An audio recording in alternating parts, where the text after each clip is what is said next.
আল্লাহ নবী আরো জানান, কিয়ামতের দিনে এমন মানুষ পাওয়া যাবে যাদের মাথার কোনো গলে গলে নাক দিয়ে ঝরে ঝরে পড়বে, কিন্তু মৃত্যু হবে না, জান বেরিয়ে যাবে না। ওই কিয়ামতের দিনেতে আল্লাহ তোমার আমার থেকে হিসাবটা নেবে। এ আমার বান্দা বান্দিরে, আমি আল্লাহ ধন দৌলত দিয়েছিলাম, আমার দিয়া ধন দৌলত তোরা কোন রাস্তায় লাগিয়েছি বল। আমি আল্লাহ তোদেরকে তাকত দিয়েছিলাম, ক্ষমতা দিয়েছিলাম, এই তাকত ক্ষমতাকে কোন রাস্তায় ব্যয় করেছি বল। ওরে আমার বান্দা বান্দিরে, আমার মসজিদের উপরে জালিমরা জুলুম করেছিল, তোরা কি করেছি বল। আমার নবীর ঘর মাদ্রাসার উপরে জালিমরা জুলুম করেছে, তোরা কি করেছি বল। ওরে আমার বান্দা বান্দিরে, আমার দিনের উপরে সন্ত্রাসীরা বারবার আঘাত দিয়েছে, তার প্রতিরোধ তোরা কি করেছে বল। আমার বান্দা অসহায় গরিবদের উপরে যখন জালিম সন্ত্রাসীরা জুলুম করেছে, আমার অসহায় গরিব বান্দাদের পাশে তোরা দাঁড়িয়েছিলিস কি বল। মনে রাখবে কিয়ামতের দিনে একটা বান্দাকে আল্লাহ উঠাবে, উঠিয়ে বলবে বান্দারে আমাকে হিসাবটা দে। বান্দা বলতে লাগবে আল্লাহ পাক, আমি দুনিয়া জমিনে অনেক অন্যায় করেছি, অনেক ভুল করেছি, অনেক গুনাহ করেছি, আল্লাহ আপনি আমার হিসাবটা নেবেন না, সবার সামনে আমাকে অপমান করবেন না, আপনি আমাকে গোপনে গোপনে জাহান্নামে দিয়ে দিন। আমার আল্লাহ পাক বলবে বান্দারে লা তাখনাতু মির রাহমাতিল্লাহ, আমার রহমত থেকে নিরাশ হয়ে যাস না রে বান্দা, তোর আমলনামাটা তুই একবার দেখা। ওই বান্দার আমলনামা আল্লাহ পাক দেখবে, দেখা যাবে প্রতিটা আমলনামায় গুনাহ গুনাহ গুনাহ গুনার পাপ ভর্তি রয়েছে। দেখতে দেখতে দেখা যাবে ওই বান্দার আমলনামাতে একটা মাত্র ভালো কাজ পাওয়া গেছে, যে কাজটা দেখে আমার আল্লাহ পাক বড় রাজি খুশি হয়ে যাবে। আমাদের তো মিশন একটাই, আল্লাহকে খুশি করা, রাজি করা। যদি কেউ রাজি খুশি করতে পারে ব্যাস সে তো কেনা। যেমন এই যে মাহফিলে বসেছেন, আল্লাহ রাজি হচ্ছে না হয় না এখন? হ্যাঁ, আল্লাহ নিজে বলে, রাসূল বলেছে এই মাহফিলে বসলে আল্লাহ খুশি হয়। এটা তো আমাদের কাজ, বান্দা হিসেবে এটা দায়িত্ব। আমরা দুনিয়া সবাইকে খুশি করছি, আর যে আমাদের বানিয়েছে যিনি, তিনাকে খুশি করব না? এ নওজওয়ানেরা, আল্লাহ পাক এই কাজ দেখে বড় খুশি হয়ে যে বলবে ওরে আমার বান্দারে, শুধু অন্যায় আর অন্যায় করেছি, ভালো কাজ তো কিছু করিসনি রে বান্দা। তবে বান্দা তোর একটা ভালো কাজ আমি দেখেছি, যে কাজটা দেখে আমার বড় পছন্দ হয়েছে রে বান্দা। বান্দা রে বল তুই কোথায় যাবি? ওই সময় বান্দা সুন্দর একটা কথা বলবে, ও রাব্বি আল্লাহ, আমার তো কোনো ভালো কাজ নেই, আপনি যদি দয়া করে আমায় জান্নাত দেন তবে আমি আপনার জান্নাতে যেতে পারি। এ নওজওয়ানেরা, আল্লাহ বড় খুশি হয়ে যাবে। আল্লাহ খুশি হয়ে যে বলতে লাগবে বান্দারে ঠিক বলেছি বান্দা, যা যা, আমি আল্লাহ তোর পাপ অন্যায়কে চেপে দিলাম।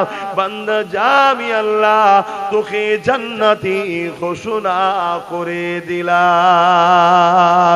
এ যুবকেরা, তরুণেরা, এটা ময়দানে মাশরে ঘটবে একজন বান্দার সঙ্গে। আল্লাহ আমার রাসূলের দ্বারা জানিয়েছে ওই বান্দার ভালো কাজটা কি থাকবে। ওই বান্দার ভালো কাজ হবে এটা, প্রচন্ড গরমের সময় এক আল্লাহ পাকের সৃষ্টি পশু এমন করে একটা জায়গায় বাঁধা ছিল, যে জায়গাতে সূর্যের আলো লেগে যাওয়ার দরুন সূর্যের তাপে তো এই পশুটার জিহ্বাখানা বাইর হয়ে গেছে গরমের চোটে, পিপাসা কাতর হয়ে গেছে। এই বান্দা দেখে বড় দয়া লেগেছে, কেননা পশুটা বাঁধা ছিল, যেতে পারছে না রৌদ্র থেকে। এই বান্দা তাকে ছাওয়ায় বেঁধে পানি পান করিয়েছে। এই দেখে তার মনে বড় দয়া হয়ে করেছে। আমার আল্লাহ পাক বলতে লাগবে, ওরে আমার বান্দারে, আমার সৃষ্টি পশু যখন বাঁধা ছিল, সে অসহায় ছিল, পিপাসায় ছিল, তুই তার উপরে দয়া দেখিয়েছিস। আমার দিয়া দয়া নিয়ে যদি তুই তার উপরে দয়া দেখাতে পারিস, আমি আল্লাহ রহমান রহিম দয়ার মালিক, আজকে দিনে তুই বাঁধা রয়েছিস, তুই অসহায় রয়েছিস, এখান থেকে তোর কোনো বাঁচাবার কেউ নাই। এই অসহায় বিপদের দিনে কেন আমি আল্লাহ তোর উপরে দয়া দেখাবো না? আমি আল্লাহ দয়া করে তোকে জান্নাতি বানিয়ে দিলাম। আরো জোরে বলুন সুবহান। এ নওজোয়ান তরুণেরা, আল্লাহ কিন্তু দুনিয়ায় ছাড় দিয়েছে, আখিরাতের জমিনে ধরা পড়বেন। আর আমার বাপ জান গুনো, মা জান গুনোকে বলে দিয়ে যায়, কিয়ামতের দিন অনেক বাপ নিজে ভালো কাজ করার জন্য আল্লাহ পাকের কাছে যখন হিসাবটা দেবে, ওই সময় দেখা যাবে নিজে সব হিসাবে পাস হয়ে গেছে। কিন্তু যখনই ছেলের হিসাব নেওয়া হবে, ওই বাপ তখন আবার ধরা পড়ে যাবে। ওই সময় বাপ বলতে লাগবে, ও রব্বি আল্লাহ, ওটা ছেলের কাছে জিজ্ঞাসা করে। আমার আল্লাহ বলবে, না রে বান্দা, তোকে তো ছেলের গার্জেন করেছিলাম, অভিভাবক করেছিলাম, তোর ছেলের জন্য তোকে জবাবটা দিতে হবে। কিয়ামতের দিন অনেক বাপ নিজের কর্ম ভালো হওয়ার পরও ছেলের কর্ম খারাপ হওয়ার জন্য ওই ছেলের সাথে বাপকেও জাহান্নামে যেতে হবে। এই নওজোয়ান তরুণেরা, আল্লাহকে ভয় করেন, রাসূলুল্লাহকে মহব্বত করেন, ভালোবাসেন। আল্লাহ নবী তোমার আমার কাছে কোরআন সুন্নাহকে রেখে দিয়ে গেছে, আহলে বায়াতদেরকে রেখে দিয়ে গেছে। এই তিনটেকে মহব্বত করে ধরা, এই তিনটের হেফাজতের জন্য চেষ্টা করা, এটা তো উম্মতে মুহাম্মাদি তোমার আমার দায়িত্ব রয়েছে। তাতে জান লাগলে জান দিয়ে কোরআন সুন্নাহ আহলে বায়াতদের পক্ষে দাঁড়াতে হবে, মাল লাগলে মাল দিয়ে কোরআন সুন্নাহ আহলে রাসূলদের পাশে দাঁড়াতে হবে, দাঁড়িয়ে তাদের পক্ষে হয়ে লড়াইটা করতে হবে। এটাই তো তোমার আমার ইমানি দায়িত্ব। তবেই তো রাসূলুল্লাহর প্রকৃত মহব্বত দাবিদার হলে। কেন আল্লাহ নবী বিদায়ের সময় জানিয়ে দিয়ে গেছে, আমার উম্মত উম্মতিরা, আমি রাসূলুল্লাহ তোমাদের কাছে রেখে গেলাম কোরআন সুন্নাহ এবং কোরআন হাদিস এবং আহলে বায়াতদেরকে রেখে গেলাম। এই তিনটেকে মজবুত করে ধরবে, এই তিনটেকে মহব্বত করবে, পেয়ার করবে। আমি রাসূলুল্লাহ জানিয়ে দিই, দুনিয়ায় তোমাদের কোনো অসুবিধা হবে না, আখিরাতে তোমাদের কোনো চিন্তা থাকবে না। আজ আমরা কোরআন ছেড়ে দিয়েছি, রাসূলুল্লাহ সুন্নাহ ছেড়ে দিয়েছে, আহলে রাসূলদের নেতৃত্ব ছেড়ে দিয়েছে। এই জন্য তো আজ আমরা দুনিয়াতেও লাঞ্ছিত হচ্ছি, পরকালে আরো ভয়ানক লাঞ্ছনা আমাদের জন্য অপেক্ষা করছে। এ যুবকেরা, কিয়ামতটা এত কঠিন হবে। আল্লাহ নবী জানিয়ে দিলে, কিয়ামতের দিনে এমন বাপ পাওয়া যাবে, নিজের ছেলেকে জমিনে শুইয়ে দিয়ে তার বুকের উপরে পা দিয়ে দাঁড়িয়ে যাবে। কিয়ামতের দিনে এমন মেয়ে পাওয়া যাবে, নিজের মাকে জমিনে শুইয়ে দিয়ে তার বুকের উপরে পা দিয়ে দাঁড়িয়ে যাবে। কিয়ামতের দিনে এমন ছেলে পাওয়া যাবে, নিজের বাপকে জমিনে শুইয়ে দিয়ে তার বুকের উপরে পা দিয়ে দাঁড়িয়ে যাবে। এক কথায়, যার উপরে যার জোর চলবে, তাকে জমিনে শুইয়ে দিয়ে তার বুকের উপরে পা দিয়ে দাঁড়িয়ে যাবে। সাহাবা হুজুররা বলতে লাগলেন, ইয়া রাসূলুল্লাহ, হাবিবাল্লাহ, এই রকম দৃশ্য কেন হবে? আল্লাহ নবী সাহাবাদেরকে জানিয়ে দিলে, এ বাবা সাহাবারা, দুনিয়া জমিনে কোন লোহা যখন আগুনে দেয়, ওই আগুনের তাপে লোহাটা পুড়তে পুড়তে লাল হয়ে যায়। ঠিক তাই রকম জমিনটা সূর্যের তাপে তাপে সূর্য মাথার এক বেগ দেখতে হাত উপরে আল্লাহ নামিয়ে দেবে। এই সূর্যের তাপেতে জমিনটা পুরে পুরে লাল হয়ে যাবে।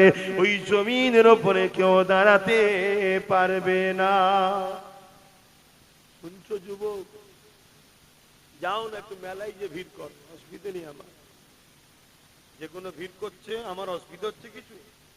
আমার কি অসুবিধা? কিন্তু কিয়ামতের দিন আল্লাহ যদি জিজ্ঞেস করে যে আমার আতা হচ্ছিল, আমার হাবিবের কথা হচ্ছিল, না শুনে তোরা কি করছিল? অন্য একটা জায়গা হয় আলাদা কথা, এখানে আলোচনা হচ্ছে তাকেও তোরা পিছন ফিরিয়ে চলে গেছি, জবাব দিতে হবে না?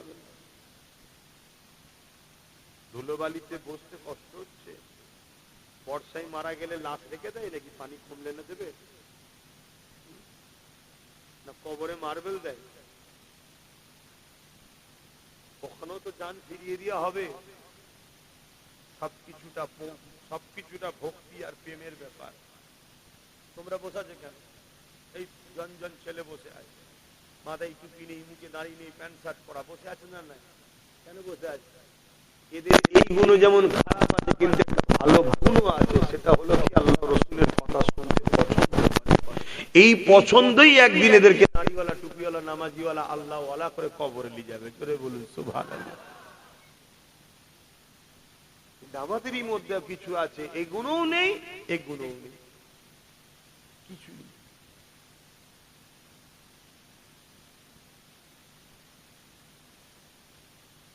আমরা গল্প বলছি না আলেমরা, কিয়ামত এত কঠিন হবে, জাহান্নামকে নিয়ে এসে আল্লাহ পাক সাল্লামকে বলবে আরশের বাপাশে বাঁধো। আরশের বাপাশে বাঁধা হবে 70,000 জিনজিলে, জাহান্নামকে বাঁধা হবে। এক একটা জিনজিলে 70,000 করে ফেরেশতা জাহান্নামকে ধরে রাখবে, তথাপিও ধরে রাখতে পারবে না। আগুনের শিখা লম্বা লম্বা করে গুনাহগারদের ধরতে যাবে। সেদিন কি হবে ভাবো। তাদের কোনো চিন্তা নাই। যারা দুনিয়াতে নবী ও নবীর খানদানদেরকে মহব্বত করে দ্বীনের পক্ষে যারা ছিল, তাদের আবার চিন্তা কিসে? কিয়ামত তো তাদের জন্য খুশি পিকনিকের দিন হবে। জোরে বলুন সুবহানাল্লাহ। কথা বুঝে আসছে?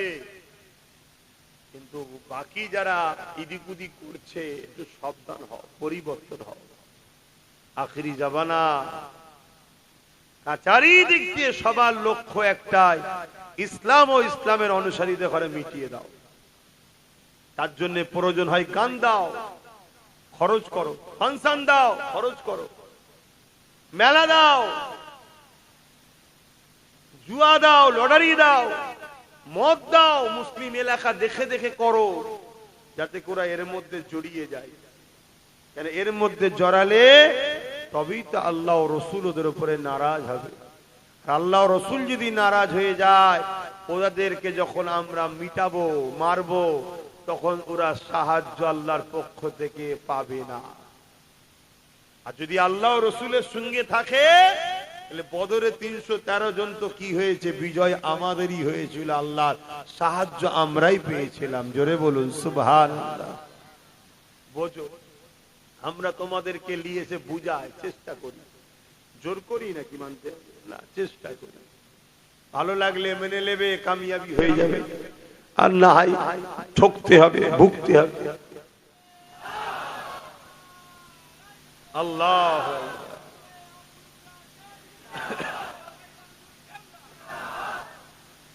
তাহলে আল্লাহ নবী কি বললেন? আল্লাহ যদি দয়া পেতে চাও, আল্লাহ সৃষ্টির উপরে দয়া দেখাও। এটা অবালা পশু, তার উপরে বান্দা দয়া দেখিয়েছে, আল্লাহ বড় খুশি হয়েছে। মানুষ হলো শ্রেষ্ঠ মখলুক আল্লাহ। কোন এতিমের প্রতি দয়া দেখায়, আল্লাহ আমাদেরকে কিয়ামতের দিন দয়া দেখাবে না। কিন্তু আমরা এতিমের উপরে দয়া দেখাই না, এতিমকে লুটা হয়। আমি লুটি না, কিন্তু কেউ লুটলে তার বিরোধিতা না করি, তার মানে সাপোর্টই তো করলাম। কি আমার কথায় হ্যাঁ কি না বলবেন? অন্যায় কেউ করছে দেখে আমি তাকে রুকিনি, তার মানে তার অন্যায়কে সাপোর্টই তো করলাম। বিধবার উপরে জুলুম হচ্ছে, বিধবাকে কেউ যদি মর্যাদা দেয়, বিধবা যদি বাঁচার ব্যবস্থা করে দেয়, এটা কি একটা অসহায়ের উপরে দয়া নয়? তা করা তো দূরের কথা, আজ বিধবাদের অধিকার হরণ হচ্ছে, তাদের উপরে জুলুম হচ্ছে। আমরা জুলুমকে প্রকাশ্য সাপোর্ট না করলেও, বিরোধী না করা তো প্রকৃত সাপোর্টই তো করা হলো। আল্লাহ কি এই কাজের জন্য আমাদেরকে পাঠাইলে? যাও জুলুমকে রোকো, অন্যায়কে রোকো, এটাও তো আল্লাহর হুকুম। আমরা কি করছি? আবু দাউদ শরীফের হাদিসের মধ্যে রয়েছে, কিয়ামতের দিনে আল্লাহ পাক এক বান্দাকে বলবে, বান্দা রে তুমি কোথায় যাবে? বান্দা বলবে, জমিনে আমি নামাজ পড়েছি আল্লাহ, রোজা রেখেছি, হজ করেছি, ভালো আমল করেছি, ও আমার আল্লাহ আমি জান্নাতে যেতে চাই। আমার আল্লাহ বলবে, বান্দা রে দুনিয়ায় যখন আমি ক্ষুধার্ত ছিলাম তুই আমাকে খেতে কেন দিলি না? মন দিয়ে শুনবেন, এই আল্লাহ পাককে কি ক্ষুধার্ত লাগে? জোরে বলবেন।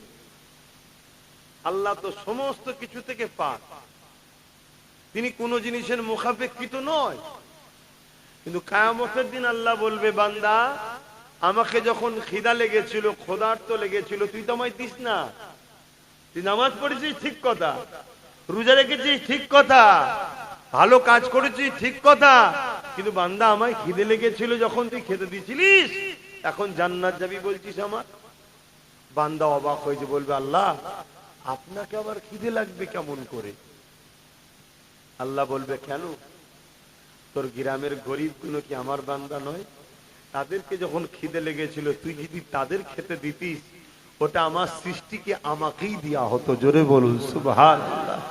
আমরা গরিবদেরকে দিই, গরিবদের দেখি, উপরন্ত গরিবদের ভালো জমিটা কি করে ঝাড়বো এই ধান্দায় লোক ঘুরছে না ঘরে নে। আর যারা এই ধান্দায় ঘুরছে তাদের বিরুদ্ধে আমরা লড়াই করি, তার মানে তাকে সাপোর্টই করলাম। তো আমার কথা বুঝছেন তো নাকি?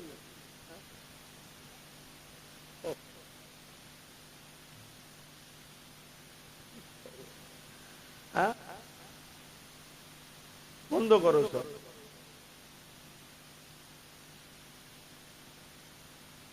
হযরতে নবী লূত আলাইহিস সালামকে আল্লাহ বলেছিলেন, আমি তোমার উম্মতের মধ্যে থেকে ৮০,০০০ লোককে মারব, তার মধ্যে থেকে ৪০,০০০ ভালো, ৪০,০০০ খারাপ। হযরতে নবী লূত আলাইহিস সালাম বললেন, আল্লাহ পাক ভালো লোকগুলোকে কেন মারবেন? খারাপ লোকগুলো অন্যায় করেছেন, শাস্তি পাবার যোগ্য শাস্তি পাবে। আল্লাহ পাক বলেছিলেন, নবী লূত খারাপ লোকগুলোকে ভালো লোকগুলো বাধা দেয় না কেন, তাদেরকে রোখে না কেন? আমি আল্লাহ এদেরকেও মারবো। শুনছেন আমি কি বলছি? তাহলে ভালো কাজ করে যদি মনে করেন জান্নাত যাব, এ ধারণাটা ভুল। ইসলাম শুধু ভালো কাজ করার শিক্ষা দেয়নি, ভালো হতে হবে, ভালো কাজ করতে হবে, যেমন অন্যায়কে মিটাতেও হবে, এর নামও ইসলাম। জোরে বলুন সুবহানাল্লাহ। কেউ নামাজ পড়ছে, দাঁড়িয়ে রেখেছে, ভালো কাজ, খারাপ কিছু নয়। টুপি পরেছে, ভালো কাজ, নবী সুন্নাত তো। কিন্তু আল্লাহ নবী জালিম শাসকদের বিরুদ্ধে লড়াই করেছে, দাড়ি টুপির থেকে অনেক বড় সুন্নত এটা। এটা করবে কে? বলো। দস্তগান বিছিয়ে খানা খেচ্ছ, ভালো কাজ, আল্লাহ রসুল করেছে, সুন্নতে সওয়াব পাবে। কিন্তু আল্লাহ নবী এই জমিনের উপরে গরিব এতিম অসহায়দের পাশে দাঁড়িয়ে রোম থেকে শুরু করে, কেসরা থেকে শুরু করে, কাইসার থেকে শুরু করে আবু জেল উদবার বিরুদ্ধে লড়াই করেছে। আজকের এই জালিম গুণের বিরুদ্ধে লড়াই কি করবে? তা না করে এদের সঙ্গে আমরা মুসলমান ভেতরে ভেতরে সব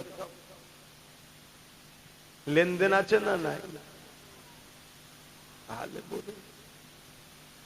আল্লাহ পাক বলছেন কোরআন সূরা বাকারাতে, আমাকে আমার হাবিবকে ছেড়ে যাদের তোমরা প্রাধান্য বেশি দেবে, আমি আল্লাহ তাদের হাতে তোমাদেরকে মিটাবো। আজকে মিটাচ্ছে না? মিটাই না। আমাদেরকে মিটাচ্ছে কারা? যাদের হয়ে একদিন আমরা বুথ দখল করেছি, যাদের হয়ে লড়াই করেছি, যাদের হয়ে মারপিট করেছি, যাদের হয়ে প্রচার করেছি, যাদের হয়ে অনেক কিছু আলোচনা করেছি, তারাই মিটাচ্ছে তো নাকি? খোদার মার দেখেছে, কিচ্ছু করার, কিচ্ছু করার। এখনো সময় আছে, এখনো সময় আছে, পরিবর্তন হয়। আল্লাহর হয়ে যান, নবীর হয়ে যান। অনেক কষ্ট করেছে নবী আমার এই দিনের জন্য। সেই দিনের পাহারাদার হও, দিনকে খেয়াল রাখো। দিনের বিরুদ্ধে কোনো কাজকে অ্যাকসেপ্ট করা যাবে না।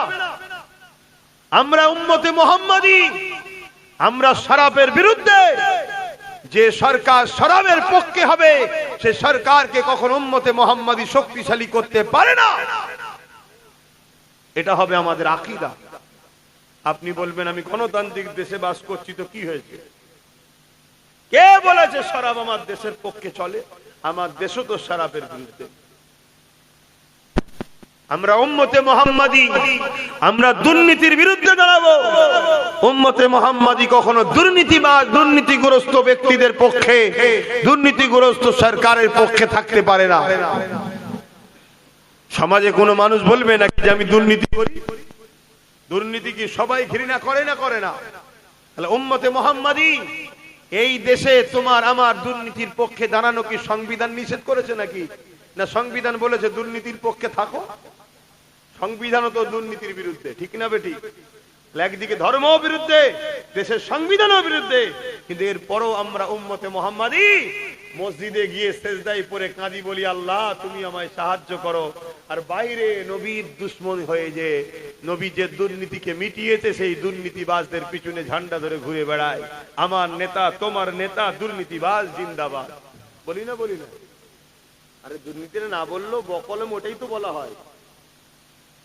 তাহলে আমাদের নামাজ কি হচ্ছে? ভাবেন, এখনো সময় আছে। আমরা ভাবাচ্ছি, আহারে ভাবাচ্ছি। কিয়ামতের দিনে সবার আগে জান্নাতে যাবে আলেমরা। জানেন তো নাকি? আপনাদের এবার হিংসা হবে না তো? বলবেন তো একই না, হিংসা হবে? তোরা আগে চলে গেলে কেন?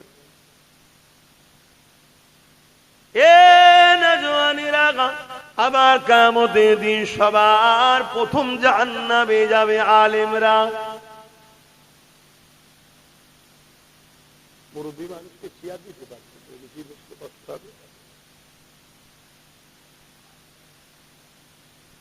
এটা এখানে চেয়ার দাও নেই, বক্সের পাশে এদিকে দাও। হ্যাঁ, চেয়ারে শুনছে। সর্বপ্রথম জাহান্নামে যাবে আলেম, আর সর্বপ্রথম জান্নাতে যাবে। তাহলে আলেম আবার দু রকম হয়ে গেল কি করে? এটা তাহলে জানতে হবে আমাদেরকে, তাহলে জানতে হবে। ইলম দুজনের কাছেই আছে। কোরআনের জ্ঞান দুজনাই নিয়েছে, হাদিসের জ্ঞান দুজনাই নিয়েছে, শরিয়াতের জ্ঞান দুজনাই নিয়েছে। শরিয়াতের জ্ঞান আল্লাহ পাক দুজনকেই দিয়েছে। কিন্তু একজন ইলম দ্বারা, কোরআনের জ্ঞান দ্বারা সে যখনই কথা বলবে, দ্বীনের পক্ষে বলবে, আল্লাহর পক্ষে, রাসূলের পক্ষে বলবে। এ যুবকেরা, তরুণেরা, বাপেরা, এই এক শ্রেণীর উলামা হবে, হক কথা বলবে। এই হক কথা বলা দরুন দুনিয়া জালিমরা তাদের বিরোধী হয়ে যাবে। এতে তারা কোনো পরোয়া করবে না। তারা আল্লাহর জন্য, রাসূলের জন্য হক কথা নাই কথা বলতে লাগবে। এই এক ধরনের আলেম। আর এক ধরনের আলেম, তারা ইলম অর্জন করবে, কোরআনের জ্ঞান, হাদিসের জ্ঞান থাকবে, কিন্তু সেগুলোকে থাকার পরও সেগুলোকে সিনার মধ্যে বন্দী করে রেখে দিয়ে দুনিয়ার তাগুতি শক্তির কাছে নিজেদেরকে বিক্রি করে দেবে। দুনিয়ার তাগুতি শক্তির সঙ্গে হাত মিলাবে। তাদের কাছে কিছু পদের জন্য, কিছু অর্থের জন্য তারা দুনিয়াদার হয়ে যাবে। যেমন হতভাগা আকবরের সময়তে দেখা গেছে দুনিয়ার মুখে দুই ধরনের আলেম ছিল। এক ধরনের আলেমেরা দুনিয়ার জমিনেতে আকবরের অর্থ নিয়ে, আকবরের রাজপ্রাসাদে ছায়াতলে বসে আকবর আকবরকে সাথে করে নিয়ে তার অর্থে লোভেতে অর্থ নিয়ে কোরআনের বিরুদ্ধে একটা কিতাব লিখেছিল। ওই কিতাবটার নাম হলো দ্বীন-এ ইলাহি। কারা লিখেছিল? প্যান্ট শার্ট পরা দাড়ি চাচাগুলো। প্যান্ট শার্ট পরা দাড়ি চাচা নিজে ডুবছে, কাউকে ডুবাইনি। আর মৌলী সাহেব যখন বিগড়ে যায় সমাজকে ডুবায়। কথা বুঝে আসছো তো নাকি? এজন্য ভয় এই গুণকে নিয়ে নয়, ভয় উলামা যদি বিগড়ে যায়, আবার এই গুণ কাউকে বাঁচাতেও পারে না। যদি ভালো হয় শুধু নিজে বাঁচবে, আর উলামা যদি ভালো হয়ে যায় আবার সমাজকে বাঁচিয়ে দেবে। জোরে বলুন সুবহানাল্লাহ। তাহলে উলামার যেমন সম্মানও আকাশ ছোঁয়া, আর যদি বিগড়ে যায়, আল্লাহ নবী বলেছে আসমানের নিচে জমিনের উপরে সব থেকে নিকৃষ্ট হবে একদল উলামা। মানে চতুষ্পদ সোর খিঞ্জিরের থেকেও খারাপ। শুনছেন তো নাকি? আমি আবার জাহান্নামের কুকুর বলেছিলাম বলে কিছু উলামার গায়ে লেগেছিল। আমি তো জানি না বাপ তাদের গায়ে লাগার কারণ কি। তো যাক, আমি ওই দিকে যাচ্ছি না আজকে। আমি যে কথা বলছি, তাহলে হতভাগা আকবর দ্বীন-এ ইলাহি কোরআনের বিরুদ্ধে বার করেছিল। তাতে লিখা সহযোগিতা করেছিল কে? আলেমরা।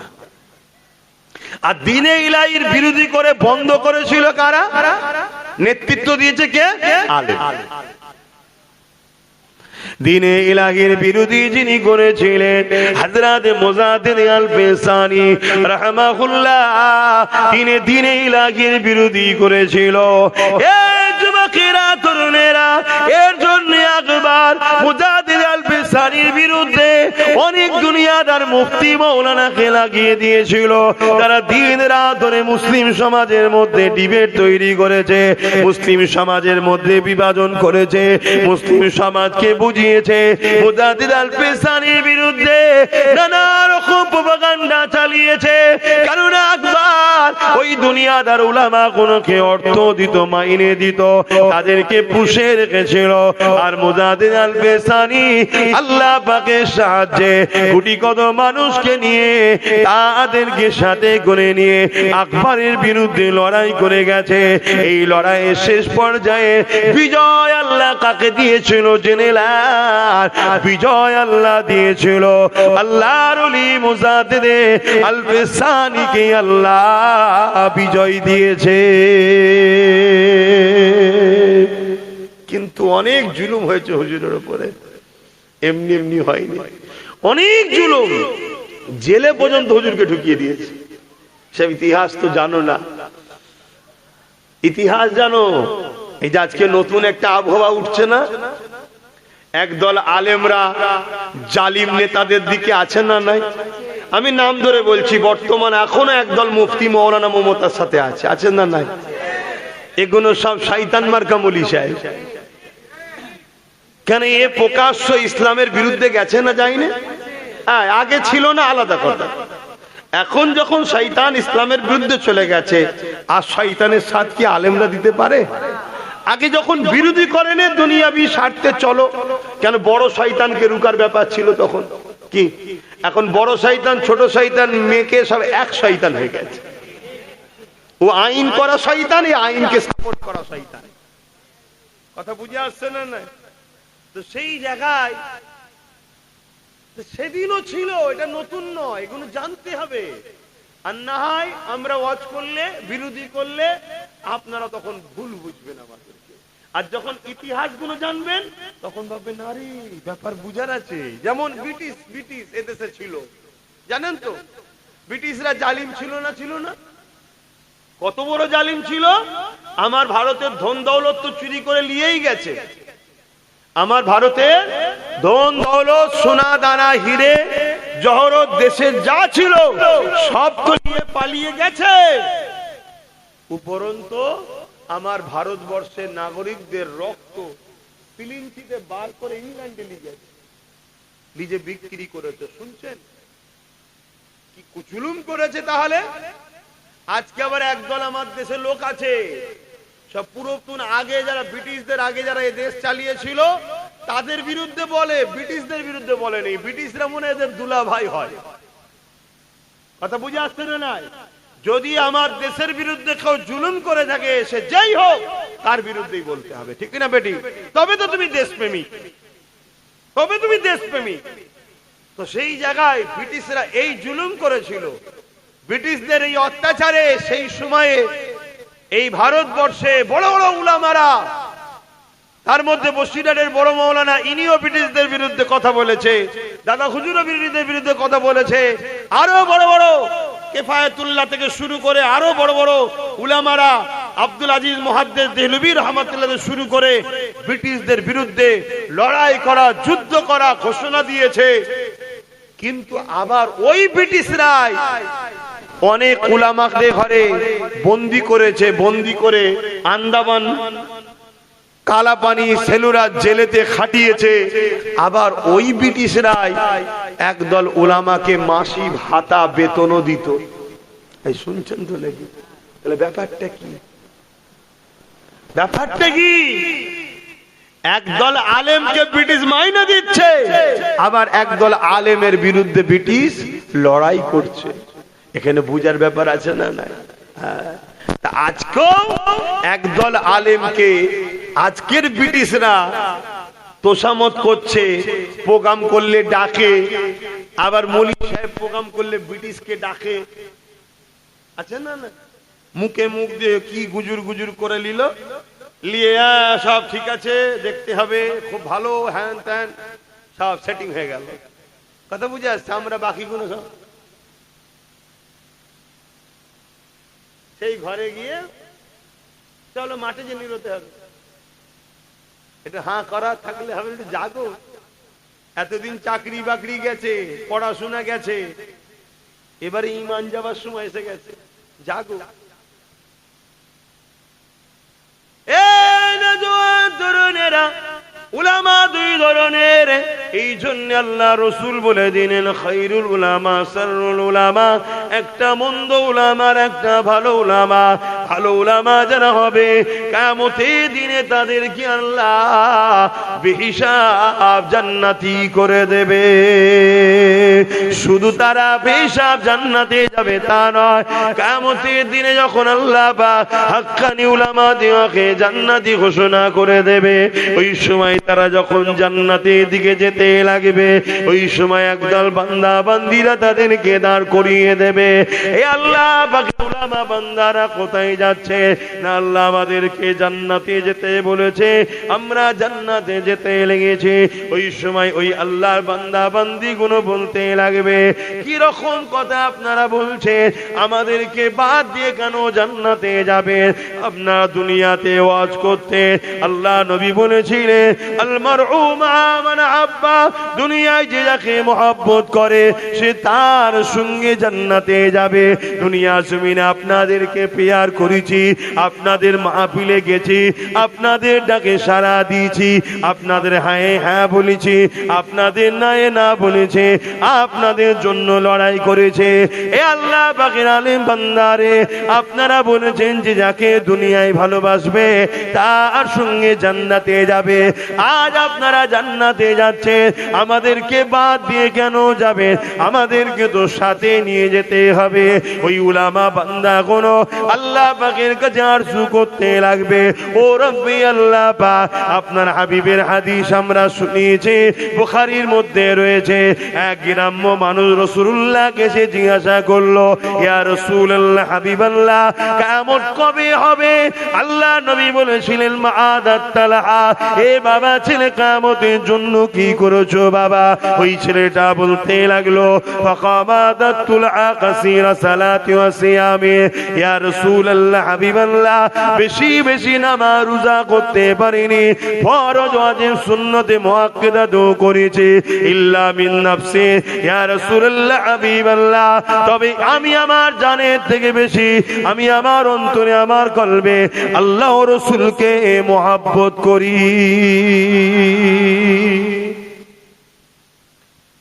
বেশি বেশি নামাজ রোজা করতে পারিনি, ফরজ ওয়াজিব সুন্নতে মুআক্কাদা টুকু করেছি, তবে হুজুর আমি আমার কলবে, হৃদয়ে আপনাকে, আল্লাহকে সব থেকে বেশি ভালোবাসি। আল্লাহ নবী শুনে বলেছিলেন আল মারউ মা মান আহাব্বা, দুনিয়ায় যে যাকে ভালোবাসবে তার সঙ্গে জান্নাতে যাবে। হে আল্লাহর উলামা বান্দা, এই ওয়াজ আপনারা করতেন না? তারা বলবে হ্যাঁ। তাহলে আজকে আমরা তো আপনাদের ভালোবেসেছি, আপনারা জান্নাতে যাচ্ছেন, আমাদের বাদ দিয়ে মানে শুনছো যুবকরা কাদের সঙ্গে বন্ধুত্ব করবে? দেখো দেখো। আজ এইখানে একটা কথা বলে যাচ্ছি, মন দিয়ে শোনো।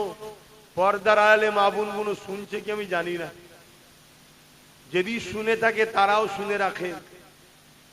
হক উলামার বৈশিষ্ট্য, হক উলামা কখনো জালিম শাসকদের সঙ্গে বন্ধুত্ব করতে পারে না, এটা মাথার মধ্যে রেখে দেবে।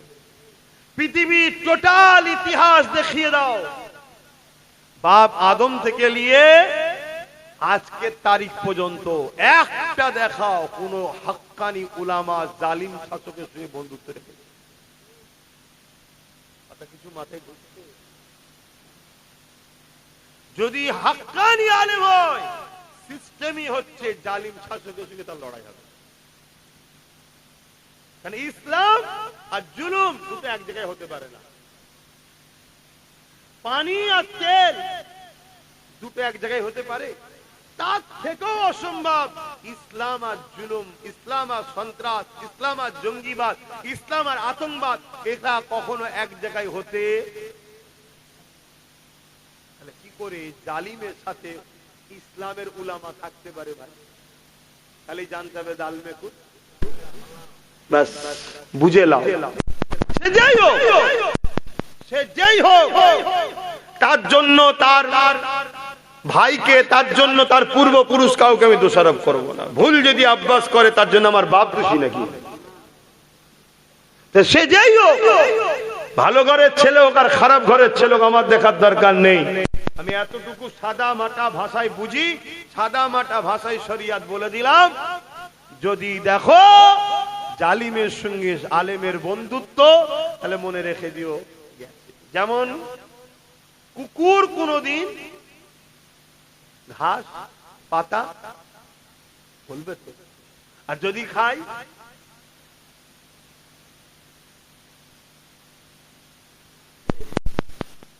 তোমরা জানো না, কুকুর যদি কোনদিন পাতা খায়, ঘাস খায়, জানবে ওর পেট খারাপ হয়েছে তাই খাচ্ছে। দেখেছো কখনো? যখন পেট খারাপ হয় ওকে আল্লাহ দেখুন অবলা তো দিয়ে জোর বুদ্ধি দিয়েছে আল্লাহ, এই পাতাটা খেলে ওর পেট খারাপ ভালো হয়ে যাবে, ওই জন্য তখন পাতা খায় ওষুধ হিসাবে। তাহলে কুকুর ঘাস পাতা যদি কোনোদিন খায়, জেনে নিতে হবে এর পেট খারাপ হয়েছে। ঠিক তেমনি আলেম উলামা মুফতি যখন জালিম নেতার সঙ্গে বসে কিছু ভিক্ষা নেবে, জানতে হবে এ জালিম মুফতি মৌলানার ঈমান খারাপ হয়েছে। এটা মাথায় রেখে দিও, এটা জেনে লিও। যেখানে সেখানে হাত দিয়ে বসে যেওনি বাবা, আখেরি জামানা। ইসলামকে মিটাবার জন্যই মাদ্রাসা তৈরি করা হচ্ছে, তুমি জানো? বলো বলো, হ্যাঁ কি না বলবে তো। ব্রিটেনের মাটির তলায় খ্রিস্টানরা মাদ্রাসা করেছে, কি জন্যে? মুসলমান হওয়ার জন্য? খ্রিস্টানদের বাচ্চাদের মৌলী সাহেব করে শিখাবে বলে না, ইসলামকে মিটাবার জন্য তারা মাদ্রাসা করেছে। পৃথিবী বিখ্যাত বড় মাদ্রাসা করে ব্রিটেনের মাটির তলাতে জঙ্গলের ভেতরে করে বসে আছে। সেখান থেকে তারা তাদের সন্তানদের, অবৈধ সন্তানদেরকে বড় বড় হাদিস কোরআনের বড় বড় পণ্ডিত বানাচ্ছে, তাদেরকে মুসলিম অধ্যুষিত এলাকায় পাঠিয়ে দেওয়া হচ্ছে। তারা মুসলমানদের মধ্যে থেকে দাড়ি টুপি নামাজ রোজা সবকিছু দেবে, ঘুরিয়ে ফিরিয়ে রাসূলুল্লাহ শান মর্যাদাকে ছোট করে কাফের বানাবে। তোমার হোশ আছে কি প্ল্যান চলছে? তোমার আমার বাংলাতে, তোমার আমার দেশেতে অনেক মাদ্রাসা তৈরি করছে আরএসএস বিজেপিরা, তুমি জানো? এইদিকে আমরা দেখছি তারা মাদ্রাসা ভাঙছে, আবার আবার তৈরিও করছে। কি ব্যাপার? মাদ্রাসা ভাঙছে ওই মাদ্রাসা কোন যে মাদ্রাসায় আমেন আর লালের শিক্ষা দেওয়া হয়, ওই মাদ্রাসা কোন তো এদের আবাদ হয়, যে মাদ্রাসায় দেখানো হবে কোরআন হাদিস, কিন্তু তার ব্যাখ্যা মানে পড়ানো হবে তাদের মন গড়া। তোমার আমার খেয়াল আছে কি চলছে এখানে দুনিয়ায়? আমার কথা নিতে পারছো তো না? আবার আমার বিরুদ্ধে চলে যাচ্ছে। বোঝো বোঝো, গল্প বলছি নি আমি। এই যে ব্রিটেনের তলায় মাদ্রাসা, এ যদি পুরুষ চাও আমার কাছে পুরুষও আছে। কথা বুঝে আসছে? খেয়াল করে দেখো, বোঝো। একটা মাদ্রাসায় এরা বলছে জঙ্গি তৈরি হয়, আবার এরাই মাদ্রাসা খুলছে। তুমি জানো একটা কারণ, এই কারণ দেখাবে কোরআন, দেখাবে হাদিস, কিন্তু এর মন গড়া মানেটা ওদের মতো হবে, ওদের মতো মানে হবে, যে মানেটা কোন ইমাম মুস্তাহিদদের সঙ্গে মিলবে না। এবার তোমরা সাধারণ মানুষের কোন ধরার ক্ষমতা আছে? তাহলে কিভাবে আমাদেরকে শেষ করার প্ল্যান চলছে? আজকে ছেলেরা বাপরে বাপ সব ফেসবুক হুজুর ধরেছে, ফেসবুক হুজুর, ইউটিউব হুজুর ধরেছে। এই হুজুরটা বুঝলি বিরাট বড় হুজুর। এই হুজুরটা আরে পৃথিবীর বিরাট বিরাট জায়গা থেকে পড়ে এসছে। তুমি সাধারণ মানুষ কি বোঝো? হ্যাঁ, সেই হুজুরের ফ্যান ফলোয়ার হয়ে গেছো, হুজুর হুজুর করে পাগলা হয়ে যাচ্ছ। আর হুজুর অজ করতে করতে বলছে হযরতে মাওলা আলী নাউজুবিল্লাহ নামাজ পড়ার সময় সারা পান করে নামাজ পড়েছিল, সূরা ভুল পড়েছিল। শুনছেন? এই কথাটা মানলে ঈমান থাকবে। তোমার অনেক হুজুর শিখাচ্ছে না শিখাইবে? তুমি হুজুর হুজুর করে পাগল হচ্ছ। তোমার হুজুর ইউটিউবে বক্তব্য দিচ্ছে কি নবীরা সব ভিখারির বাচ্চা ছিল। এই কথা মানলে ঈমান থাকবে? কি চলছে বুঝতে পারছো? আর সেই সব মাদ্রাসাগুলোতে সেই সব হুজুরদের কাছে রাতের আড়ালে সব গাড়ি ঢুকছে, রাতের আড়ালে ঢুকছে, ঢুকে সব দিয়ে এসছে, চালাও চালাও। কেন? ওদের কাজ নামাজ দাও, দাঁড়িয়ে দাও, টুপি দাও, সব হবে, শুধু বিয়াদব তৈরি করো। বিয়াদব, সাহাবাদের বিয়াদব, ওলি আউলিয়াদের বিয়াদব, নবীর শানে বিয়াদব। এই বিয়াদবের ঈমান থাকে? আমার কথা শুনছেন তো নাকি? তাহলে বলেন কোন দিকে যাবেন? এক তো প্রকাশ্য মুদি আমাদেরকে মারার জন্য ছুটছে, কথা বুঝে আসছে না? নাই এইদিকে যদি বা একটু দরদি ছিল সেজে গুজে ওরে সর্বনাশ, এই যে কি ভেতরে যে রেখেছিল মনের মধ্যে এখন তা প্রকাশ হচ্ছে, ঠিক তো নাকি? হ্যাঁ, কিন্তু আমি অনেক আগে থেকে বুঝাচ্ছি যে কুরবানির পশুর মতো এ বানছে, ও জবাই করবে। মিলছে তো আজকে? তো যাই হোক, এরা আবার ডাইরেক্ট আমাদেরকে ঝেড়ে দিতে চাইছে। আবার যদি মলি সাহেব পীর সাহেবের কাছে যায়, তারাও আবার ছুরি নিয়ে বসে আছে আমাদের ঈমান কাটবে বলে। যাবে কোথায়? হাই আল্লাহ! এই জন্য নবী বলেছিলেন আখেরি জামানায় হাতের তালুতে আগুন রাখার থেকে ঈমান বাঁচানো বড় কষ্টকর। এমনি নবী বলেছেন আখেরি জামানা হাতের তালুতে আগুন রাখার থেকে ঈমান বাঁচানো বড় কষ্টকর। কি করে বাঁচবে? 41 দিন তাহাজ্জুদের নামাজ পড়ো, পরে দরুদ শরীফ পড়তে পড়তে আল্লাহর কাছে ফরিয়াদ করো, আল্লাহ আপনার হাবিবের দিদার নসিব করেন, আর আপনার হাবিব দ্বারা আমাকে জানিয়ে দেন যে আমি কার পিছনে থাকব। কথা বুঝে আসছে? তোমার দায়িত্ব, তোমাকে বাঁচতে হবে। এজন্য তো ইলম শিক্ষা করা ফরজ করেছিল। তবে বাংলার মানুষ জাবারান মুজাদ্দেদ দাদা হুজুরকে মজবুত করে ধরে। বসিরহাটের বড় মাওলানা আল্লামা রুহুল আমিন সাহেবের কিতাব, মুফতি আজম মেজর হুজুর পীর কেবলার কিতাব, আল্লামা নিসারউদ্দিন সাহেব হুজুরের কিতাব, এগুলো সব বাংলায় বেরিয়েছে। একটু ঘরে রাখো, পড়ো। আখিরি জামানা, না হয় ধ্বংস হয়ে যাবে। আখিরি জামানা, ঈমান বাঁচাও। শরীরে কোনো বিমার হলে ডাক্তার দেখাচ্ছ, সামান্য সুস্থ হবার জন্য ঈমানটা বাঁচাবার জন্য চেষ্টা করবে না? একটু বুঝার চেষ্টা করো। তো যাক, এলোমেলো ভাবে কিছু কথা বললাম, কেউ কষ্ট পেলেন না তো? আসুন একটু সালাত ও সালাম দিই। ইয়া নবী সালাম,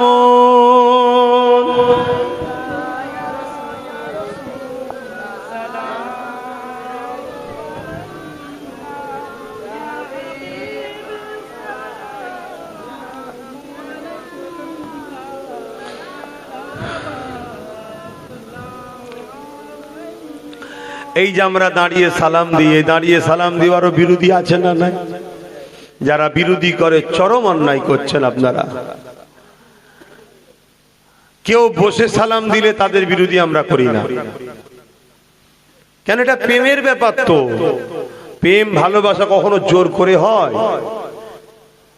এটা কোনো মশলার ব্যাপার নয়, ফতুয়ার ব্যাপার নয়, এটা প্রেমের ব্যাপার।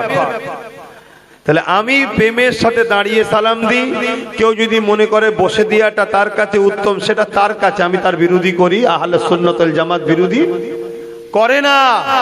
কিন্তু আমাদের দাঁড়ানোর যারা বিরোধী করে তারা কত বড় গোস্তাকে রসুল, বিয়াদবে রসুল হয়ে যাচ্ছে। সাধারণ মানুষগুলো কি বুঝতে পারছে? বুঝতে পারছে না। তাদেরকে কেউ ভুল বুঝাচ্ছে, তারা বিরোধী করছে। আরে তুমি বসে দিচ্ছ, দাও না, ওটা তোমার পছন্দ। আমার পছন্দ, আমার প্রেম, আমার আদব, আমি রসুলে পাককে দাঁড়িয়ে সালাম দেবো। কেন? নবী সালাম দেবো নবীকে, নবী জবাব দেবে, আমরা দাঁড়িয়ে দাঁড়িয়ে জবাবটা নেবো আদবের সাথে। জোরে বলুন সুবহানাল্লাহ।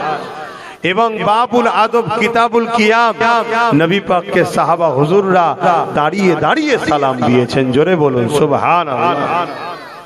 কথা বুঝে আসেন, একটু মহব্বতের সঙ্গে দাঁড়িয়ে সকলে জবান ছেড়ে দিয়ে দয়ার নবীকে সালাম দেন। ইয়া নবী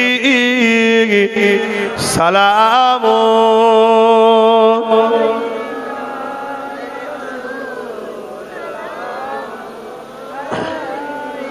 ইয়া হাবিব সালাম, সালাম।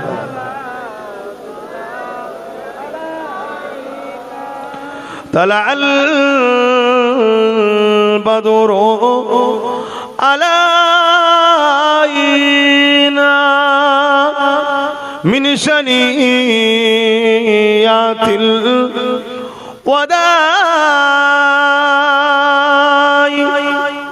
وجب الشكر علينا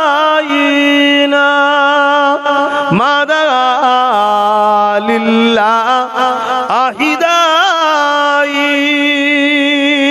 يا نبي سلام يا رسول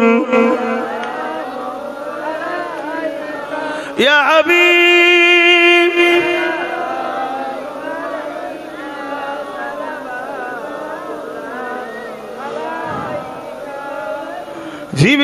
জিবরাইল দিলে এই যে আওয়াজ, খুলে দাও আসমানের দুয়ার, এসেছেন নবী ঈদের সরদার,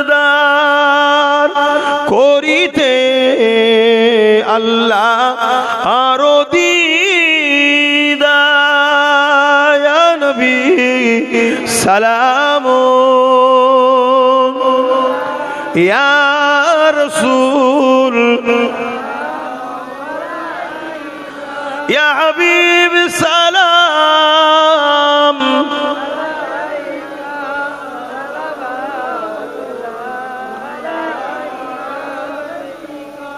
আল্লাহ আমাদের সালামকে কবুল করেন, বোন আল্লাহুম্মা আমিন। হুজুরের দরবারে আল্লাহ আমাদের হাজিরি দেওয়ার তৌফিক দিন, বোন আল্লাহুম্মা আমিন। একটা ছোট্ট কথা আপনাদের কাছে আলোচনা করছি, সকলে একটু বসেন, সকলে বসেন। বালাগাল উলা বিকামালিহি, না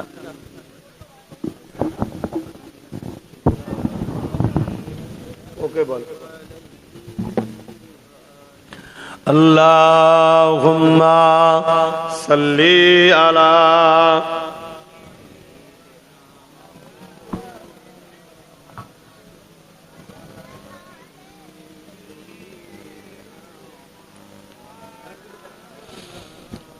বাপজান আমার, আমি নলেজ সিটি করছি, খবর পেয়েছেন তো? স্কুল চলছে। আপনাদের কাছে একটা কথা বলছি, মন দিয়ে শোনেন। কারো যদি জানা এতিম কোনো বাচ্চা থাকে একটু যোগাযোগ করাবেন। ওই এতিম বাচ্চাকে থাকা, খাওয়া, পড়া, জামা কাপড় সবকিছু দিয়ে আমি তাকে পড়াতে চাই, যাতে করে এই বাচ্চাটা প্রতিষ্ঠিত হয়। তার বাপ হয়তো আমার ভাই, আল্লাহর হাওয়ালায় চলে গেছে, যদি কি হয়েছে, আমি চাচা হিসাবে ভাইপোকে পড়াবো, সম্পূর্ণ খরচ দিয়ে আদ্যে তাকে বাচ্চাকে আমি পড়াবো। যদি কারো কোনো জানাশোনা এতিম বাচ্চা থাকে অবশ্যই যোগাযোগ করাবেন। আজ আমরা গরিবের পাশে, এতিমের পাশে সরে যাওয়ার দরুন তার ঠিক মতো শিক্ষা না পাওয়ার জন্য আমাদের ছেলেরা খারাপ দিকে চলে যাচ্ছে। হারা তোর শীতের কাপড় নেই নাকি? তুই ভাই বোঝাচ্ছিস কেন? ঠান্ডা লাগে না? যত ঠান্ডা আমার গায়ে লাগছে, কি ঠান্ডা লাগছে বাবারে। তোর কি দরকার? এনারা তো দোকান টোকানতে ভালো দিচ্ছে দোকানদারের কাছে। তো ভাইরা আমার, আর একটা কথা বলে যাচ্ছি, আমি প্রায় জায়গায় কথাটা বলছি, এখানেও বলছি। কেন সব জায়গায় তো মা বোনরা যাই না, তাদেরও জানা দরকার, ঠিক তো নাকি? আমার নামে অনেক মিথ্যাচার হচ্ছে, আমার ফটোকে অনেক এআই করা হচ্ছে, আমার ওয়াজকে অনেক এডিট করা হচ্ছে। 30 সেকেন্ডের বক্তব্য, 50 সেকেন্ডের বক্তব্য, 1 মিনিটের বক্তব্য ছেড়ে সমাজের কাছে একটা আমাকে খারাপ করার প্ল্যান চলছে। কারা করছে? জালিমরা, অত্যাচারীরা, মুনাফিকরা করছে। যেমন একটা বক্তব্য সামান্য ছোট্ট করে কেটেছে, আব্বাস সিদ্দিকী বলছে টিএমসি কে ভোট দিলে ঈমান চলে যাবে। শুনেছেন আপনারা? তাহলে ওইটুকু তো বক্তব্য আমার নয়। আমি এর আগেও বলেছি, পরেও বলেছি, পুরোটা দেওয়া দরকার তো নাকি? পুরোটা দেয়নি কেন? পুরোটা দিলে সবাই জেনে যাবে সত্যি টিএমসি কে ভোট দিলে ঈমান চলে যাবে। ওই জন্য পুরোটা দেয়নি। এবং পুরোটা দিলে আব্বাস সিদ্দিকীকে বদনাম করা যাবে না, এজন্য শুধু ওইটুকু কেটেছে, কেটে ছড়াচ্ছে। আমি বিষয়টা একটু খোলাসা আপনাদের কাছে করতে চাইছি। করার অধিকার আছে তো নাকি? কেন আমার নবীর উম্মতকে আমি তো বলবো মদ খেও না, চুরি করো না, চোরের সাথ দিও না, মাতালের সাথ দিও না, এটা বলবো না? বলবো না? আমার নবীর উম্মতকে তো আমার বলার অধিকার আছে।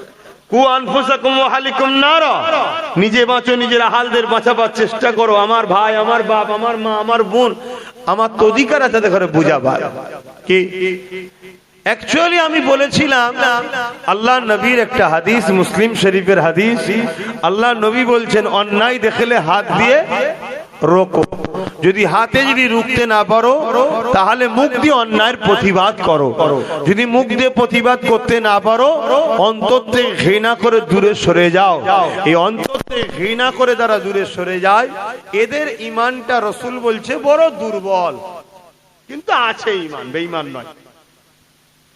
অর্থাৎ অন্যায় দেখলো হাত দিয়ে রোকো, যদি এই গুণ না থাকে মুখ দিয়ে প্রতিবাদ করো, যদি এই গুণ না থাকে অন্তর থেকে ঘৃণা করে দূরে সরে যায়। তিনটে গুণের মধ্যে কোনোটা যদি না থাকে তার মধ্যে ঈমান নেই। এটা হচ্ছে রাসূলুল্লাহর হাদিস, মুসলিম শরীফ।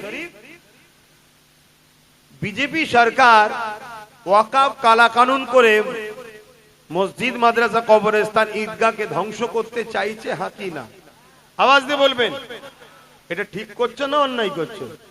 রাসূলের হাদিস, অন্যায় দেখলে হাত দিয়ে রোকো, যদি হাত দিয়ে রুখতে না পারো মুখ দিয়ে কেন্দ্র সরকারের প্রতিবাদ করো, তা না করতে পারো অন্তর থেকে ঘৃণা করে সরে যাও। তা না করে কোনো মুসলমান যদি তাদেরকে কেন্দ্র সরকার বিজেপিকে ভোট দেয়, ঈমান থাকবে? এটা আমি প্রথম বলেছি, এটাকে দেয়নি, এটা কেটে দিয়েছে। এইটা দিলে আব্বাস সিদ্দিকীকে কি করে প্রমাণ করবো যে আব্বাসের সাথে বিজেপি সম্পর্ক আছে? এটা দিলে তো প্রমাণ হয়ে যাবে যে না, ও তো বিজেপির বিরুদ্ধে। এই জন্য মুনাফিকরা দেয়নি। কত বড় এটা চিটিং বাস, চিন্তা করুন। কথা মাথায় ঢুকছে? এক নম্বর। দ্বিতীয় নম্বর, আমি বলেছি এই কেন্দ্র সরকারের বিরুদ্ধে আন্দোলন করব আমরা। আর কেউ যদি বলে দিল্লি চলে যাও, সে নাই করলো না অন্যায় করলো? এটা অনেক আগের কথা। এখন তো শুধু দিল্লি চলে যাও বলেনি, এখন নিজেই দিল্লিওয়ালার সঙ্গে মহব্বত করে ফেলেছে, তার আইনকে মেনে নিয়েছে। মেনেছে না মানে তাহলে আইন করছে, আইনকে লাগু করছে, দুজনে এক না আলাদা? তাহলে ওকে ভোট দিলে ওর কি বলে, ওর বিরুদ্ধে যেমন অন্যায় দেখলে রুখতে হবে, এটা অন্যায় না অন্যায় নয়? রুকা দরকার আছে না নাই? রাজ্য সরকারের বিরুদ্ধে হাত দিয়ে লড়তে হবে, যদি হাত দিয়ে না পারেন মুখ দিয়ে প্রতিবাদ করতে হবে, তা যদি না পারেন অন্তর থেকে ঘৃণা করতে হবে। তা না করে কোনো মুসলমান যদি এই ওয়াকফের দুশমন রাজ্য সরকারও একে যদি ভোট দেয়, তার ঈমান থাকবে? আমি এটা বলি, আমি বলেছি কি কোরআন শেষ হয়ে যাবে কেউ যদি বলে সে ঠিক বললো না অন্যায় করলো, তাহলে তার বিরুদ্ধে হাত দিয়ে লড়তে হবে না হবে না?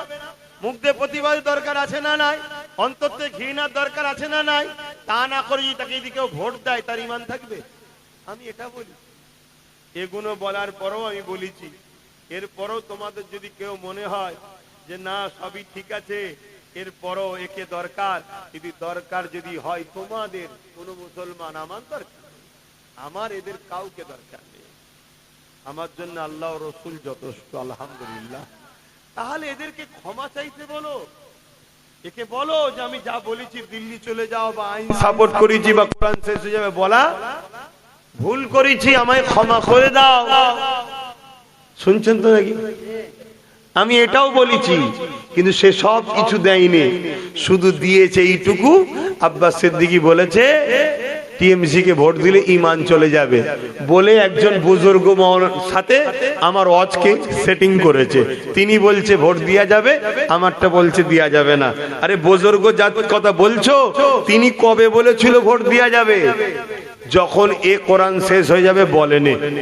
যখন বলেছিল 10,000 মাদ্রাসা দেবো, তখন বুজুর্গ বলেছিল যদি ভালো কাজ হয় দে। সে তো অনেকেই ভোট দিয়েছিল, এখানেও অনেকে আজকে ভোট দিয়েছে, দিচ্ছে না দেয়নি? এই কথা বলেন। কিন্তু আজকে জিজ্ঞেস করো তো দেবে কি? আজকে জিজ্ঞেস করো, কোন ইমানদার বলতে পারে না দেবো। আজকে জিজ্ঞেস করলে একটাই কথা বলবে, আর না এ মুকুড়ির মুখ আর দেখবো না। বলবে না? বলবে না কেন? এ আমার কোরআন শেষ হয়ে যাবার কথা বলেছে, এ মসজিদ মাদ্রাসা ওয়াকফের দুশমন, অতএব সাথ দিলে ঈমান থাকবে না। শুনছেন তো নাকি? আরেকটা কথা, কেন্দ্র সরকার জালিম হ্যাঁ কি না? জোরে বলে, রাজ্য সরকার জালিম হ্যাঁ কি না? দুর্গাপুরে বোলডুজার দিয়ে মাদ্রাসা ভাঙলো, যে মাদ্রাসা ভাঙে ও কি আল্লাহর ওলি না জালিম? তাহলে রাজ্য সরকার জালিম না জালিম নয়? আল্লাহ নবী বলছেন কেউ জালিম জানার পরও কোন মুসলমান যদি তাকে সহযোগিতা করে শক্তিশালী করার দরুন, আল্লাহ রসুল বলছে সেই ইসলাম থেকে বেরিয়ে যাবে। মেসকা শরীফের হাদিস, যে ইসলাম থেকে বেরিয়ে যায় তার ঈমান আছে। আমি তো এইগুলো বলি, এতে আবার কিছু মোল্লা মলিক সাহেবের অ্যালার্ট, তাহলে জানতে হবে ও মুনাফিক বেঈমান এদের কাতারে।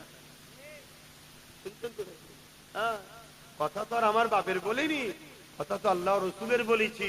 যদি মনে হয় না আপনি ভুল করছেন, ভুল বলছেন, তাহলে আসেন না, আমি তো রোজ বলছি একটা ব্রিগেডে ডাক দেন, উভয় পক্ষ যায়, আপনি সরকারের মলি সাহেব হয়ে আসবেন।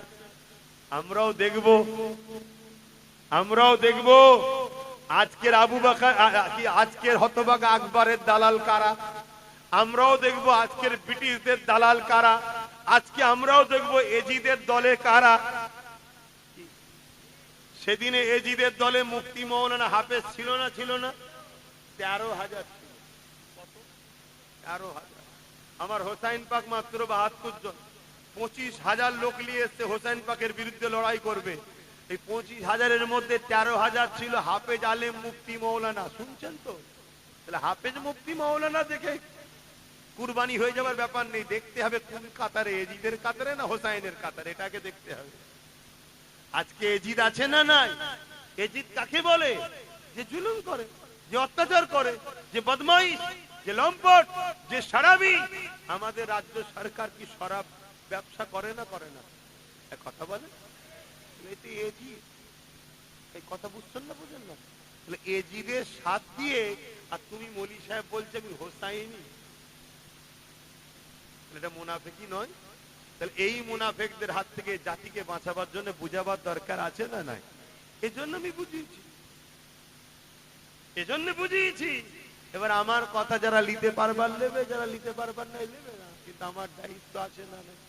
হ্যাঁ, দায়িত্ব পালন করছি। এখন বলুন, আমার কথায় কেউ কষ্ট পেলেন? আমার সঙ্গে কারা সহমত হাত তুলে দেখায়? মারহাবা, নারে তাকবীর, নারে জিহাদ। একদিকে ওয়াকাবের দুশমন দিদি মুদি, আর একদিকে ওয়াকাবে বাঁচাবার জন্য নবী বংশের আওলাদ সুপ্রিম কোর্টে কেস করে লড়াই করছে। আপনারা কার সাথে, দিদি মুদির সাথে না নবী বংশের আওলাদের সাথে? কেন এই ওয়াকাব বাঁচাতে চাইছে? কথা মাথায় ঢুকছে? এর জন্য আপনাদেরকে এই কথাগুলো বলে গেলাম, সংক্ষেপ করছি। ভাইয়েরা সব হালকা বয়সের ছেলেরা মাহফিল করছে, একটু যাচ্ছে, যার যা খুশি একটু শরীক হন, যার যা খুশি একটু শরীক হন, যার যা খুশি একটু শরীক হন। ছেলেরা যাচ্ছে, আর সকলে একবার সূরা ফাতিহা শরীফ, একবার সূরা ইখলাস শরীফ, একবার দরুদ শরীফ পড়েন। একটু ছোট করে দোয়া চাইবো। মাহফিল রাত্রি হবে, তাই তো? নামাজ বাদ আবার মাহফিল হবে। আপনারা যার যা খুশি একটু শরীক হন। প্রতি শুক্রবার দিন আমি থাকি দরবারে, যাবেন আপনারা সকাল 10টা থেকে 12টা। তারপরে কথা হবে না, কারণ 12টার পরে মনে অন্য কাজে মিটিং এ ব্যস্ত হয়ে যায়। আর একটা কথা, আমার নলেজ সিটির বাৎসরিক দাতা হবেন আপনারা, সবাইকে বলে যাচ্ছে। কিসে? এই মাহফিলে। আচ্ছা, এই মাহফিলের জন্য ছেলেরা গেছে, যার যা খুশি দাও। আর প্রতি শুক্রবার সন্ধ্যে 7টা থেকে 7:30টার মধ্যে লাইভে বসি। এক এক শুক্রবার চেষ্টা করেও পারি না। আপনারা ফলো করবেন, ওই লাইভ গুলো দেখবেন। কিছু প্রশ্ন থাকলেও প্রশ্ন করবেন, উত্তর দেব। আসেন একটু আল্লাহর দরবারে তওবা করি। বিসমিল্লাহির রহমানির রহিম। আল্লাহ তাআলা, আমি জানা অজানা, ইচ্ছা ও ইচ্ছা সকল গুনাহ হইতে তওবা করিতেছি। আস্তাগফিরুল্লাহ রাব্বি মিন কুল্লি যামবি ওয়া আতুবু ইলাইহি। আশহাদু আল্লা ইলাহা ইল্লাল্লাহু ওয়াহদাহু লা শারীকা লাহু ওয়া